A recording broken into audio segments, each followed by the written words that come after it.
اسی طرح صحابہ کرام رضوان اللہ تعالی علیہ مجمعین کے درمیان تقسیم، اہل بیت کرام، صحابہ کرام،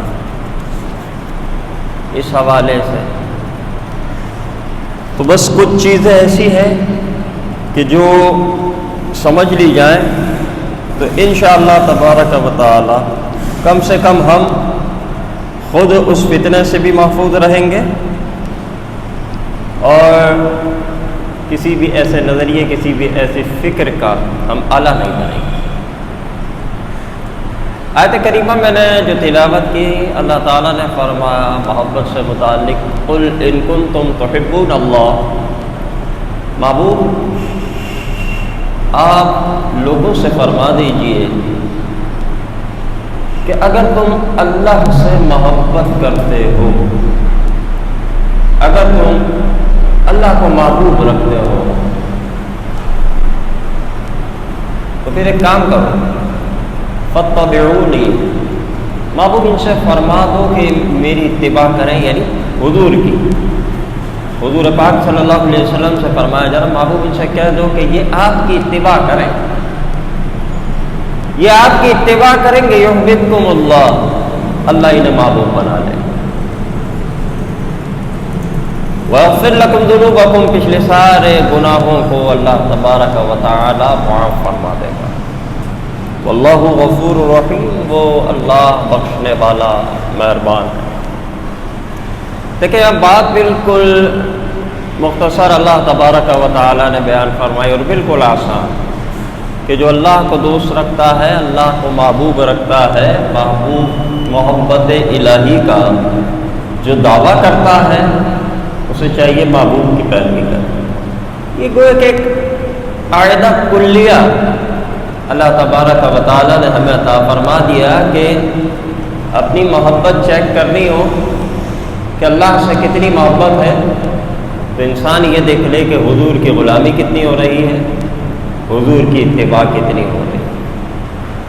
اللہ کی محبت کا معیار وہ حضور پاک علیہ السلام، حضور پاک علیہ السلام کو چھوڑ کر اللہ تعالیٰ کی جانب طرف کوئی نہیں جا سکتا۔ اللہ تبارک و تعالی سے اور اس کے محبوب سے محبت یہ ضروری ہے، لازمی ہے۔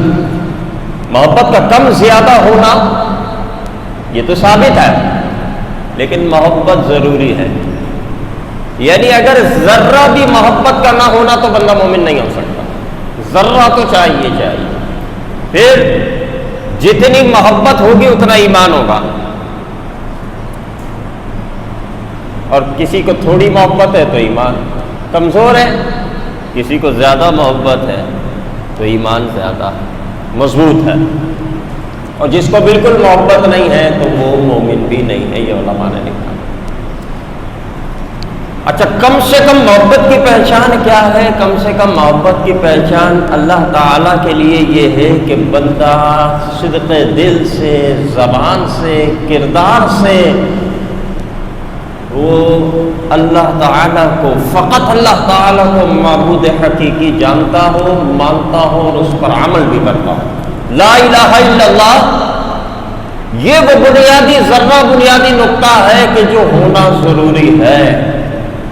محمد رسول اللہ صلی اللہ تعالی علیہ وسلم، یہ وہ بنیادی نقطہ ہے کہ جس کا ہونا ضروری ہے، اس کے بغیر ایمان کامل ہی نہیں ہوتا۔ کوئی شخص اللہ کو معبود مانتا ہے، سارے اس کے علاوہ کسی کو قابل عبادت نہیں مانتا، اور اللہ کی عبادت حق مانتا ہے، تو وہ کیونکہ مومن ہے تو اس کے اندر یہ ایمان کا یہ جز موجود ہے، محبت الہی کا یہ جز موجود ہے۔ پھر وہ جتنی اس کے اندر وہ محبت کی چاشنی بڑھتی چلی جاتی ہے، اتنی اس سے سجدوں سے محبت ہو جاتی ہے، اتنی ہی اسے دعاؤں سے محبت ہو جاتی ہے، اتنی ہی اسے اپنے رب کے کلام سے محبت ہو جاتی ہے۔ حضور پاک علیہ السلام کی بات کریں تو جتنی محبت بڑھتی جاتی ہے اتنا ہی حضور کا ذکر کرتا ہے، اتنا ہی جناب حضور کی اتباع کرتا ہے، اتنا ہی حضور سے منسوب اشیاء اور افراد کو وہ محبوب رکھتا ہے اور پسند کرتا ہے۔ یہ محبت کا مزاج ہے۔ وہ بنیادی محبت کہ جو لا الہ الا اللہ اور محمد الرسول اللہ صلی اللہ علیہ وسلم، اس کا ہونا ضروری ہے۔ اسی لیے آقا کریم علیہ الصلوۃ والسلام نے ارشاد فرمایا لا یؤمن احدکم حتی اکون احب الیہ من والدہ وولدہ والناس اجمعین، کہ کوئی شخص اس وقت تک کامل مومن نہیں ہو سکتا جب تک کہ میں اسے اس کے ماں باپ، اس کی اولاد اور تمام لوگوں سے زیادہ محبوب نہ ہو جاؤں، اور ایک روایت میں مال و اسباب سب چیزوں سے زیادہ محبوب نہ ہو جاؤں جب تک کامل مومن نہیں ہو سکتا۔ حضور کی محبت جب سب پر حاوی ہو جائے گی، حضور کی محبت جب سب پر غالب ہو جائے گی تو یہ کمال ایمان ہے۔ محبت کو کمال ملتا رہے گا، ایمان کو کمال ملتا رہے گا۔ محبت مصطفیٰ کا نام، محبت الہی کا نام، اس معنی میں ایمان، یعنی ایمان کا جو ہم کہتے ہیں نا، ایمان کا نام عشق رسول، محبت رسول ہے، تو یہ اس حدیث کے تحت بالکل حق بات ہے۔ تو جتنی جتنی محبت بڑھے گی اتنی اتباع بڑھے گی اور اتنا ہی ایمان بڑھے گا۔ ہر شخص اپنے آپ کو چیک کرے کہ کتنا ایمان ہے، تو وہ یہ دیکھ لے کہ اللہ سے کتنی محبت ہے، سجدوں میں لذت آ رہی ہے نہیں آ رہی، نمازوں کی طرف جانے کا دل کر رہا ہے یا نہیں، اللہ کا جو کلام ہے وہ پڑھنے کا، وہ سننے کا دل کر رہا ہے یا نہیں، اللہ کے احکام پر سر جھکا کر لبیک کہتے ہیں یا نہیں، یہ بتائے گی بات، یہ کردار بتائے گا کہ محبت الہی کتنی ہے۔ حضور سے محبت کے میں پھر حضور کی اتباع، تو اللہ تعالیٰ نے اس کا ہمیں پابند کیا ہے۔ اب دیکھیے کہ یہ بات تو ہماری مکمل ہو گئی، اس میں اپنے آپ کو بھی اور دوسروں کو بھی جب کسی کو چیک کرنا ہو، اگر کسی کو کرنا ہو، وجہ ہو، کسی نے شیخ بنانا ہے کسی کو، تو وہ شیخ کا کام کیا ہوتا ہے؟ اللہ تک لے جانا، اللہ کی طرف لے جانا، یہی کام ہے ایک پیر و مرشد کا، ایک شیخ کا، ٹھیک ہے؟ تو ابھی ہمارے نظریات تبدیل ہو گئے ہیں کہ جناب شیخ ہمیں کاروبار وغیرہ چلانے کے لیے، دنیا داری چلانے کے لیے چاہیے ہوتا ہے۔ یہ شیخ کی جو ہے بے ادبی ہے کہ آپ دنیا داری کے لیے کسی بزرگ کو اپنے، یہ اولیاء کی بے ادبی ہے کہ آپ اتنی حقیر سی چیز کے لیے ان بادشاہوں کے پاس جائیں۔ ہمیں کوئی گورنر، کوئی وزیر اعلیٰ یا وزیر اعظم یا صدر، اس سے ملاقات کا موقع ملے اور وہ کہے کہ بتائیے آپ کیا چاہتے ہیں، اور ہم اس سے کوئی بالکل 10-20 روپے کا سوال کر دیں، ہاں ہم وہ وزیر اعظم سے کہیں جی میری گلی میں کچرا بہت ہوتا ہے وہ صاف کروا دیں، جی میرا جو ہے نا گٹر بھرا ہوا ہے وہ صاف کروا دیں۔ تو اب مجھے یہ بتاؤ کہ اس نے وہ اتنی بڑی سیٹ کا خیال کیا یا نہیں کیا؟ اس نے بالکل اس کا جو ہے خیال نہیں کیا، اور اتنی بڑی جگہ پر جا کر وہ تو پورے شہر کے لیے کوئی بات کرتا، وہ کوئی پورے محلے، پورے علاقے کے لیے کوئی بات کرتا، کوئی بڑی بات کرنی تھی، اس نے جب اتنی بڑی جگہ پر اسے موقع ملا ہے اور وہ یوسی والا کام جو ہے وہ وزیر اعظم کے پاس لے جائے، تو یہ تو بے ادبی ہو گئی نا اس کی۔ تو ہم اتنی بڑی بڑی بارگاہوں سے جو ہے تعلق ہمارا ہو جاتا ہے اور ہم مان کیا رہے ہیں بالکل ادنا سی چیز۔ حضور پاک علیہ الصلوۃ والسلام فرماتے مچھر کے پر کے برابر بھی اللہ تبارک و تعالیٰ کی بارگاہ میں یہ دنیا کی حیثیت نہیں ہے۔ ایک مقام پر صحابہ کے ساتھ جا رہے ہیں، ایک جانور مرا پڑا ہے، حضور نے فرمایا اسے کون خریدے گا، مرے ہوئے جانور کو۔ صحابہ نے کہا حضور یہ تو بالکل بھی نہیں، اسے کون خریدے گا، اس میں کوئی نہیں خریدے گا۔ حضور کے پوچھنے کا مطلب یہ تھا کہ اس کی کیا قیمت ہے، تو صحابہ نے کہا حضور اس کو کوئی نہیں خریدے گا، یعنی یہ بے قیمت چیز ہے، کوئی نہیں خریدے گا۔ تو حضور نے فرمایا اللہ تعالیٰ کی بارگاہ میں دنیا کی حیثیت اس سے زیادہ نہیں ہے، ایسی ہے۔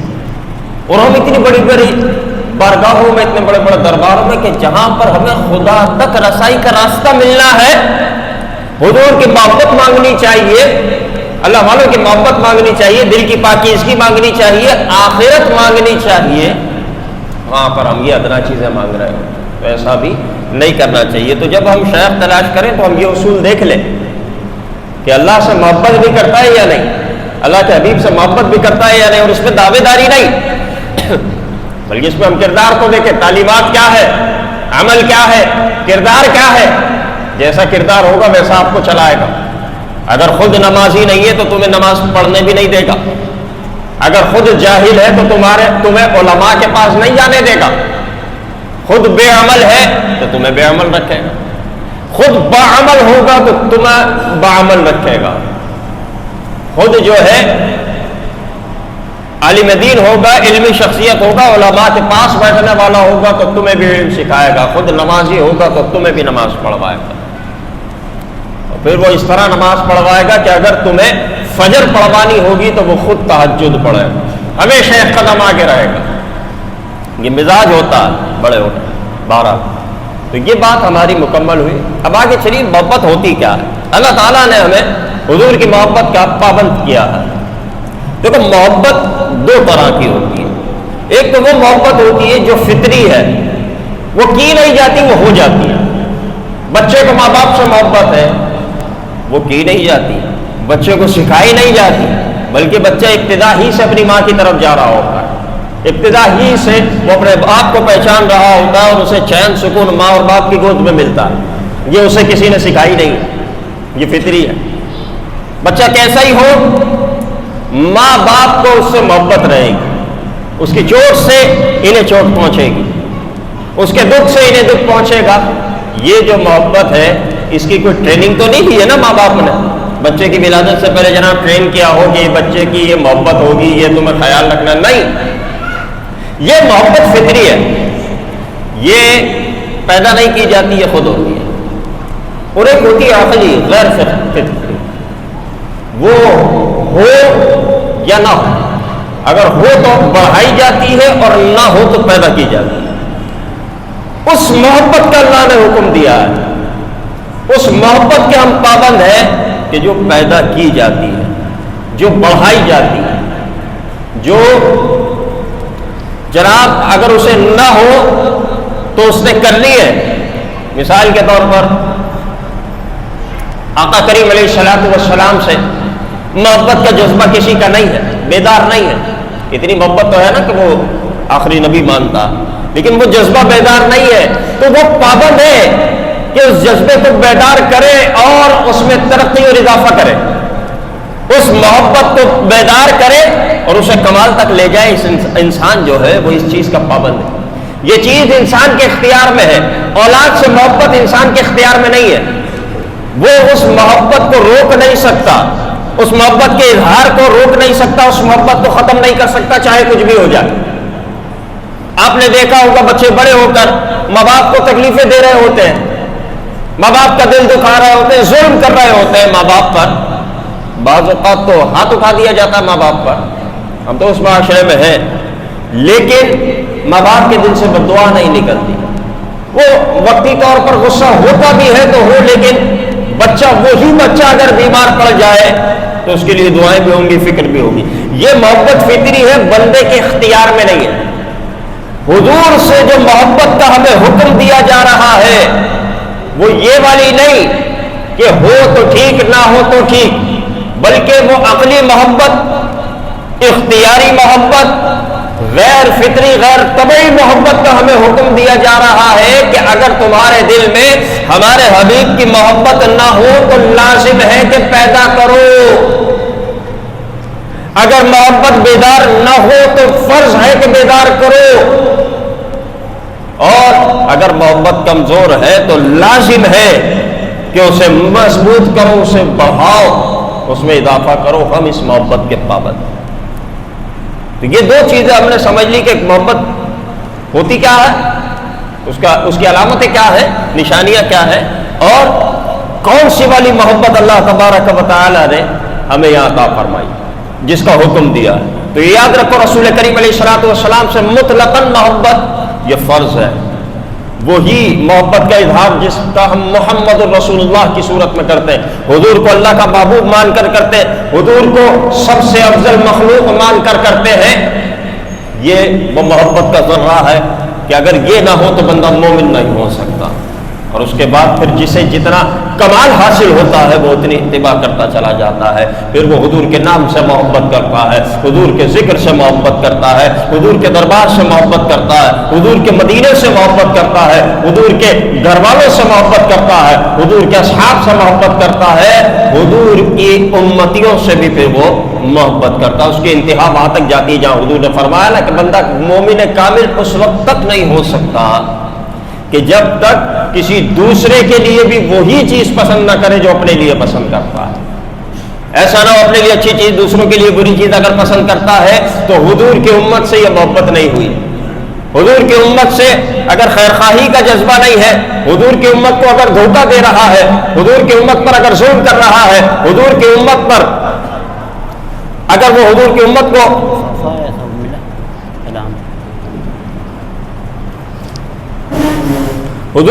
کو اگر وہ دھوکے دے رہا ہے تو اس کا مطلب وہ محبت کے اس کمال کے درجے پر نہیں پہنچا کہ جہاں اسے حضور کی امت سے محبت ہو. اس کا مطلب حضور سے محبت میں ابھی کمی ہے. تو یہ ساری چیزیں سن لینے کے بعد اب آ جائیے محبت کا تقاضا کیا ہوتا ہے. محبت کا تقاضا یہ ہے, ایک تو یہ اطاعت ہے, اتباع. محبوب کو جو یہ 8 چیزیں 10 چیزیں علماء نے بیان فرمائی. پہلی چیز کیا ہے؟ اطاعت, اتباع. جس سے محبت ہوتی ہے اس کی اتباع کی جاتی ہے, اس کی اطاعت کی جاتی. حضور سے اگر محبت ہے تو حضور کی اتباع کی جاتی. اس کے بعد محبوب کو بعیب سمجھنا. جس سے محبت ہوتی ہے اس کا عیب نظر نہیں آتا. وہ جملہ ہے عربی کا کہ محبت اندھا بہرا کر دیتی ہے, یعنی آنکھیں تو ہوتی ہے لیکن عیب کے معاملے میں اندھی ہوتی ہے. کان تو ہوتے ہیں لیکن برائی سننے کے معاملے میں بہرے ہوتے ہیں.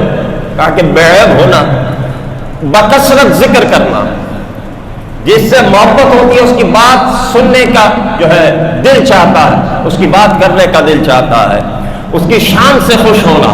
حضور سے محبت ہے, حضور کی جہاں شان بیان کی جائے تو ایک خوشی ہوتی ہے, اور حضور کی شان میں تنقیص ہو تو دل کو تکلیف ہوتی ہے. حضور کی تعظیم و توقیر کرنا, جس سے محبت ہوتی ہے اس کی عزت کی جاتی ہے. صلاۃ و سلام کی کثرت کرنا, جس طرح کہ ہمارے ہاں ہے. اب لوگ اعتراض کرتے جی اتنا کیوں پڑھ رہے ہو؟ ارے بھائی یہ تو محبت کا تقاضا ہے. اللہ نے فرمایا ہمارے محبوب پر درود پڑھو. اب جسے محبوب سے جتنی محبت ہوگی وہ اتنا درود و سلام پڑھے. اس کے بعد ملاقات کا شوق ہونا, زیارت کا شوق ہونا, چاہے وہ دنیا میں ہو یا آخرت میں ہو. حضور کے محبوبوں سے محبت کرنا, حضور نے جس سے محبت کی اس سے محبت رکھنا. حضور کی نسبتوں سے محبت رکھنا, چاہے وہ نسبت 1400 سال بعد آ رہی ہو لیکن نسبت ہے تو محبت رکھنا. آج بھی مدینے کی کسی میدان کی کوئی مٹی لا کر دینا ہمیں, یہ حضور کے مدینے کی مٹی ہے تو ہم اسے چوم کر آنکھوں سے لگا لیں. حضور کے دربار کی نہیں, شہر مدینہ کے کسی میدان کی اگر وہ لا کر دے, کیونکہ دور ہی کی صحیح حضور سے نسبت تو ہے. اور اس کے بعد فرمایا حضور کے دشمنوں سے دشمنی رکھنا. جو حضور کا دشمن ہے اس سے دشمنی رکھنا, یہ محبت کا تقاضا ہے. اس کا خلاصہ اور اس کی علامت علماء نے چند جملوں میں بیان فرمائی کہ اللہ کی محبت کی علامت کیا ہے, حضور کی محبت کی علامت کیا ہے. فرمایا اللہ سے محبت کی علامت یہ ہے کہ بندہ قرآن سے محبت کرتا ہے, کیونکہ اللہ کا کلام ہے, اللہ کا فرمان ہے. اللہ سے محبت کی علامت کیا ہے؟ بندہ قرآن سے محبت کرتا ہے. اب قرآن سے محبت کی علامت کیا ہے کہ بندہ رسول اللہ صلی اللہ علیہ وسلم سے محبت کرتا ہے کہ اللہ کا یہ پاک کلام اس کے محبوب پر نازل ہوا ہے. اس پاک کلام میں حضور پاک علیہ السلام کی شان جو ہے وہ بیان فرمائی گئی ہے, اور حضور پاک علیہ السلام کو اس کلام سے محبت ہے. تو بندہ اللہ سے محبت کی علامت کہ کلام الہی سے محبت, کلام الہی سے محبت کی علامت یہ ہے رسول اللہ صلی اللہ علیہ وسلم سے محبت. اب رسول اللہ صلی اللہ علیہ وسلم سے محبت کی علامت کیا ہے کہ آپ کی سنت سے محبت کرتا ہے, آپ کے طریقوں سے محبت کرتا ہے. اور سنت سے محبت کی علامت کیا ہے کہ بندہ آخرت سے محبت کرتا ہے. یہ بھی تو حضور کی سنت ہے, آخرت سے محبت کرتا ہے. اور آخرت سے محبت کی علامت یہ ہے کہ دنیا میں سے صرف ضرورت کے مطابق حصہ لیتا ہے. یہی آخرت سے محبت کی علامت ہے. دنیا کو جمع نہیں کرتا, ضرورت کے مطابق وہ حصہ لیتا. تو ہر انسان جو ہے وہ اس کے مطابق اپنے آپ کو چیک کرے اور اپنے کردار کو دیکھے. گفتگو آگے چلاتے ہیں. یہ جو ہم نے قواعد جتنے بھی بیان کیے نا تک یہ تمہید تھی. اب آگے جو اصل گفتگو ہے وہ سننا ضروری ہے کہ ہم نے یہ بہت سی چیزیں بیان کی کہ جناب محبت کا تقاضا کیا ہے. اس محبت کے تقاضوں میں سے ایک تقاضا ہے کہ حضور کے محبوبوں سے محبت کرنا، حضور کی نسبتوں سے محبت رکھنا. حضور کے تمام اصحاب حضور کے محبوب ہیں، صحابہ محبوب ہیں. کسی ایک صحابی کے بارے میں بتا سکتے ہو کہ حضور نے فرمایا کہ میں اس سے محبت نہیں رکھتا؟ کسی ایک صحابی کے بارے میں کوئی کہہ سکتا ہے؟ بلکہ تمام اصحاب سے حضور نے محبت کی بھی ہے، محبت کا حکم بھی دیا ہے. ایک حدیث ہم اکثر بیان کرتے ہیں نا کہ حضور نے فرمایا کہ جو میرے صحابہ سے محبت کرے گا میری محبت کی وجہ سے محبت کرے گا. محبت صحابہ سے وہی کرے گا جس کے دل میں میری محبت ہوگی. اسی طرح اہل بیت ہے، تمام اہل بیت حضور کو محبوب ہے. اہل بیت تو وہ شاندار افراد ہیں کہ حضور نے نام لے لے کر محبت کا اظہار فرمایا کہ میں ان سے محبت کرتا ہوں، میں ان سے محبت کرتا ہوں.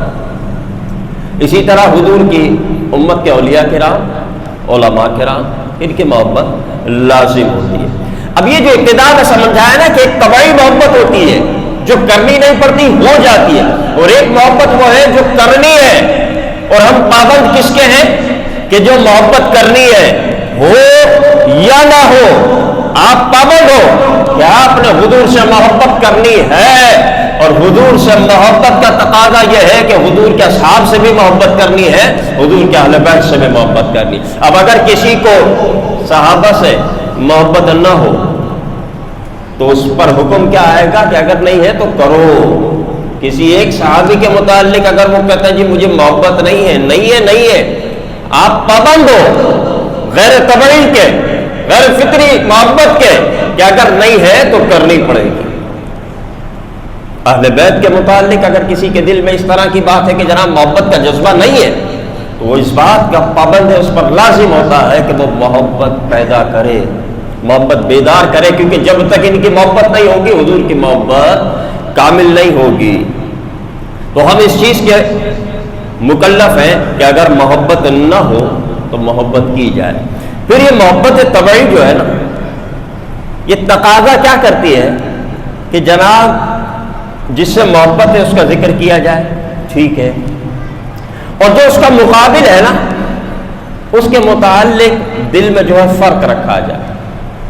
اور یہ محبت طبعی کسی کے متعلق بھی ہو سکتی ہے. صحابہ کرام کی میں نے بات کی نا تو سب صحابہ سے محبت ہے، لیکن یہ ایک طبعی تقاضا ہے کہ ہو سکتا ہے کسی کو صدیق اکبر کی محبت غالب ہو، ٹھیک ہے، کسی کو فاروق اعظم کی محبت غالب ہو، کسی کو حضرت عثمان غنی کی محبت غالب ہے، کسی کو مولا علی کی محبت غالب ہے، کسی کو امام حسن کی، کسی کو امام حسین کی. تو محبت غالب کسی کی بھی ہو سکتی ہے، اس میں بندے کا اختیار نہیں ہے. محبت کرنے میں بندے کا اختیار ہے، کس کی محبت غالب ہوتی ہے اس میں اختیار نہیں ہے. اس میں ہر بندہ درست ہوگا، لیکن کب کہ جب وہ دوسرے کی تنقیص نہ کرے، دوسرے کی شان میں توہین نہ کرے. ہاں کسی کو مولا علی سے محبت ہے تو مولا علی کے ذکر کی وہ کثرت کرتا ہے کرے، کسی کو صدیق اکبر سے محبت ہے صدیق اکبر کے ذکر کی وہ کثرت کرتا ہے کرے. لیکن دوسرے صحابہ کو مقابل بنا کر، مخالف بنا کر کسی کی شان میں تنقیص کرنا یہ جائز نہیں ہوگا. دوسرے صحابی سے بھی محبت کرنا اس پر لازم ہوگا. اب اس کی چند مثالیں لے لیں آپ. پہلی چیز تو ہو گئی صحابہ اور اہل بیت، اسے لوگ الگ الگ سمجھتے ہیں. اول تو بات یہ ہے کہ یہ جماعت الگ الگ ہے ہی نہیں. یہ جتنے اہل بیت ہیں پنجتن پاک ہیں، یہ کیا انہیں صحابہ نہیں مانتے؟ یہ صحابی ہیں. تو جب صحابی ہیں تو فرق کس بات کا ہے؟ ہاں ان کی شان بلند ہے کہ یہ ہے صحابہ، لیکن حضور کا اتنا قرب ملا ہے کہ یہ گھر والے بھی کہلاتے ہیں. ان کی شان بہت بلند ہے، لیکن اس لفظ کی بنیاد پر، صحابہ اور اہل بیت کے لفظ کی بنیاد پر ہم ان دو جماعتوں میں فرق نہیں کر سکتے. ہم ان دونوں جماعتوں کو کوئی مخالف جماعت جو ہے وہ تصور نہیں کر سکتے. اسی طرح آگے چلیے سیدنا صدیق اکبر رضی اللہ تعالیٰ عنہ اور مولا علی، ایک صحابہ کے امام جو عام الفاظ ہوتے ہیں، دوسرا اہل بیت کے امام، بالکل صحیح ہے، سب امام ہے، شان سب کی بلند ہے. لیکن اب جس کے دل میں صدیق اکبر کی محبت غالب ہو، وہ اگر یہ سوچے کہ مولا علی کا ذکر نہ کروں تو وہ غلط ہے. مولا علی کے ذکر پر اسے تکلیف پہنچے تو وہ غلط ہے. اگر مولا علی کی محبت غالب ہے ہو سکتی ہے، لیکن صدیق اکبر کے نام سے اگر تکلیف پہنچ رہی ہے تو غلط ہے. صدیق اکبر کا ذکر اگر سننے کا دل نہیں کر رہا تو پھر اس کا مطلب محبت نہیں ہے. وہ محبت پیدا کرے. اگر صدیق اکبر کی محبت نہیں ہے تو وہ پیدا کرے. مولا علی کی محبت جس کے دل میں نہیں ہے تو وہ پیدا کرے. اور آگے چلیے، حضرت مولا علی ہے ایک طرف اور دوسری طرف حضرت امیر معاویہ ہے. یہ دو یہاں پر تو ایسی جماعتیں ہیں کہ جو مد مقابل بھی آئی، اختلاف بھی ہوا، جنگ بھی ہوئی، اس کا انکار نہیں ہے. لیکن جو ہم اوپر سے اب تک سمجھاتے ہوئے آئے کہ محبت طبعی کسی کی بھی ہو سکتی ہے لیکن مد مقابل کی مخالفت نہیں ہوگی. صحابہ کی جماعت میں حضور کی تعلیم یہی ہے. تو اب طبعی محبت مولا علی کی زیادہ ہونی چاہیے ہے اور ہونی بھی چاہیے کہ اہل سنت کا نظریہ یہ ہے کہ ان تمام اختلافات میں مولا علی برحق ہے. ہم مولا علی کے ساتھ ہیں، مولا علی کو درست بھی مانتے ہیں، مولا علی کو حق پر بھی مانتے ہیں، مولا علی کو بلند بھی مانتے ہیں، لیکن سامنے صحابی ہے اور حضور نے فرمایا میری محبت کی وجہ سے ان سے محبت کرو. تو محبت طبعی تو یہ تقاضا کرے گی، یہ اچھی طرح میری بات سماعت کرو، طبعی محبت یہ تقاضا کرے گی کہ جو بھی مولا علی کے سامنے آیا ہو اس کی مخالفت کی جائے. یہ طبعی محبت ہے. جو بھی مولا علی کے سامنے آئے اس کی مخالفت کی جائے، اس کے شان میں تنقید کی جائے، یہ طبعی محبت کا تقاضا ہوگا. لیکن ہم پابند کس کے ہیں؟ عقلی محبت کے. پابند کس کے ہیں؟ شرعی محبت کے. طبعی محبت یہ تقاضا کرے گی کہ حضرت امیر معاویہ کی شان میں جو ہے وہ تنقید کی جائے مولا علی کے سامنے آنے کی وجہ سے، لیکن اللہ اس کے رسول کا فرمان ماننا ہم پر لازم ہے کہ طبعی محبت کے تقاضے کو ایک طرف کر کے ہمیں شرعی اور عقلی محبت کو قبول کرنا ہوگا اور مولا علی کی بھی شان بیان کرنی ہوگی، امیر معاویہ کی بھی شان بیان کرنی ہوگی. تو وہ جو تقاضا اگر کسی کے دل میں بیدار ہوتا ہے تو وہ طبعی محبت کا تقاضا ہے، وہ ہو سکتا ہے، لیکن اس پر عمل کرنے کی اجازت نہیں ہوگی. عمل ہمیں اسی محبت وہی ہمیں اپنانی ہے جس کا ہمیں اللہ اس کے رسول نے حکم دیا ہے. تو یہ حضرت مولا علی اور امیر معاویہ رضی اللہ تعالیٰ عنہ کی مثال آپ کے سامنے پیش کی ہے. وجہ کیا ہے کہ دونوں طرف صحابی ہیں، دونوں طرف حضور کے محبوب ہیں. ہاں درجات میں زمین آسمان کا فرق ہے. مولا علی حضرت امیر معاویہ رضی اللہ تعالیٰ عنہ سے بدر جہاں بلند ہے. کہا مولا علی اول درجے کے صحابی ہیں، اعلیٰ درجے کے صحابہ میں آپ کا نام جو ہے شامل ہوتا ہے. تو معاملہ برابر نہیں ہے، مقام و مرتبہ برابر نہیں ہے، لیکن بات یہ ہے کہ دوسری طرف بھی صحابی ہے. آج کل یہ بہت زیادہ ہمارے اہل سنت کے اندر کی بات کر رہا ہوں، میں باہر کی بات نہیں کر رہا. اندر جو ہے حضرت امیر معاویہ کے معاملات جو ہے بہت زیادہ اٹھانے لگے اور شان میں تنقید بیان کی جانے لگی ہے. وہ طبعی محبت کا تقاضا ہے کہ مولا علی کے سامنے آنے والے کی شان میں تنقید کی جائے، مخالفت کی جائے. وہ ہو سکتی ہے لیکن وہ صرف تقاضا ہو، اس تقاضے کو دفن کر دو. ہم اہل سنت ہے اور اہل سنت کسی صحابی کی شان میں گستاخی نہیں کرتے. تو یہ آپ کو میں نے سمجھا دیا ہے کہ طبعی محبت تقاضا کرے گی، لیکن ہم نے اس تقاضے پر عمل نہیں کرنا ہے. ہم نے اس تقاضے کو ایک طرف کر دینا ہے. ہم نے شرعی محبت، عقلی محبت، غیر طبعی محبت کو اختیار کرنا ہے. اسی طرح آپ آگے چلیے تو امام حسین اور یزید کی مثال آ جاتی ہے. لیکن یہاں پر معاملہ بالکل جدا ہے. پچھلی مثال میں صحابی کے سامنے صحابی تھا، محبوب کے سامنے محبوب تھا، متقی کے سامنے متقی تھا، وہ اجتہادی خطا تھی. یہاں معاملہ الٹ ہے. اب یزید کا ہم نام لینا نہیں چاہتے، یہ امام حسین کی محبت کا تقاضا ہے، یہ طبعی تقاضا. لیکن یہاں طبعی تقاضے پر بھی عمل کرنا کی اجازت ہوگی کیونکہ سامنے صحابی نہیں ہے، سامنے کوئی محبوب نہیں ہے. یزید کا معاملہ بالکل الٹ ہے کہ یزید نہ صحابی، نہ متقی، نہ پرہیزگار، نہ کوئی نیک، بلکہ اس کے تو ایمان و کفر میں اختلاف ہے. بہت سے علماء کے نزدیک، اہل سنت کے بہت سے علماء کے نزدیک تو یزید مسلمان ہی نہیں ہے، جو اس نے کردار ادا کیا ہے، جو اس نے کام کیے ہیں. لیکن اس معاملے کو حضرت امیر معاویہ سے نہیں جوڑا جائے گا، نہ ہی حضرت امیر معاویہ کی وجہ سے یزید کی تعریف کی جائے گی، اور نہ ہی یزید بدبخت کے کردار کی وجہ سے حضرت امیر معاویہ کی طرف انگلی اٹھائی جائے گی. وہ الگ حیات ہے، وہ الگ معاملہ ہے، وہ الگ جماعت ہے حضرت امیر معاویہ والی، اور یزید کا کردار بھی الگ، اس کا درجہ بھی الگ، اس کی جماعت بھی الگ. تو امام حسین کی محبت طبعی کا بھی تقاضا یہی ہے کہ یزید کی مخالفت کی جائے، اور شرعی محبت کا تقاضا بھی یہی ہے کہ یزید کی مخالفت کی جائے، جتنی اجازت ملتی ہے اتنی.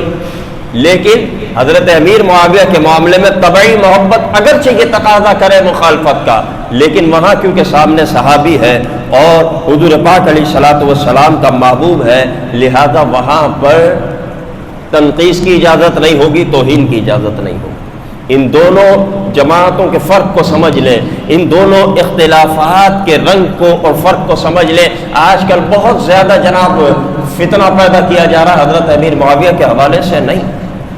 کسی کے دل میں حضرت علی کے محبت کے غلبے کی وجہ سے کوئی فرق آ رہا ہے تو وہ اس فرق پر عمل کی اسے اجازت نہیں، وہ اس فرق کو ایک طرف کر دے. ہمارے ایک بزرگ ہیں کراچی کے، وہ اکثر ایک بات کا تقاضا کرتے ہیں، سمجھیے گا بات کو، کہ وہاں ان کی محبت طبعی تقاضا کرتی ہے لیکن شان میں تنقیص نہیں کرتے. یعنی درست بات میں آپ کو بتا رہا ہوں. وہ کہتے ہیں جناب ہم امام حسین کا دن مناتے ہیں، بڑا زور و شور سے مناتے ہیں. وہ کہتے ہیں منائیں، لیکن امام حسن کا بھی تو دن مناؤ. امام حسن کی تو تاریخ ہی یاد نہیں ہے لوگوں کو، امام حسن کی تو شان ہی یاد نہیں ہے لوگوں کو، کیوں نہیں مناتے؟ وہ اپنے ہاں امام حسین کے دن کا بھی انعقاد کرتے ہیں، امام حسن کے دن کو بھی جو ہے شان و شوکت سے مناتے ہیں.